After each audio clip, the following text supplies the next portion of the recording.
গোলাপ জামুন নামটা শুনেই খুব খেতে ইচ্ছে করছে তো। না না, দোকানে ছোটার দরকার নেই, বাড়িতেই যে এত সহজ পদ্ধতিতে গোলাপ জামুন বানানো যায় সেটাই তোমাদের সঙ্গে আজকে শেয়ার করব। নিয়ে নিয়েছি কয়েক টুকরো ব্রেড। ক্যাচি দিয়ে ব্রেডের সাইডের অংশগুলো বাদ দিয়ে ব্রেডগুলোকে হাত দিয়ে এইভাবে ছিঁড়ে একটু গুঁড়ো গুঁড়ো করে নেব।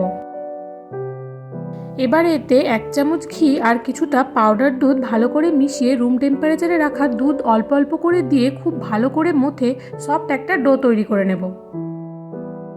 অন্যদিকে একটা পাত্রে 2 বাটি মতন চিনি আর ওই একই বাটির 3 বাটি মতন জল ভালো করে ফুটিয়ে এতে কয়েকটা এলাচ আর 1/2 চামচ মতন গোলাপ জল মিশিয়ে ভালো করে ফুটিয়ে মিষ্টির একটা শিরা তৈরি করে নেব। এরপর হাতে ভালো করে ঘি মাখিয়ে ডো থেকে অল্প অল্প করে নিয়ে এইরকম ছোট ছোট বল তৈরি করে নেব। কড়াইতে সাদা তেল গরম করে মিষ্টিগুলোকে দিয়ে মিডিয়াম টু লো ফ্লেমে সময় নিয়ে ব্রাউন কালার করে ভেজে নেব। এরপর আগে থেকে তৈরি করে রাখা গরম শিরার মধ্যে মিষ্টিগুলোকে দিয়ে মোটামুটি 1 ঘন্টা মতন রেখে দেব।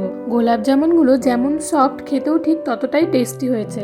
ঝটপট রেসিপি ফলো করে বাড়িতে বানিয়ে ফেলো আর আমাকে কমেন্ট করে জানাও তোমাদের কেমন লাগলো।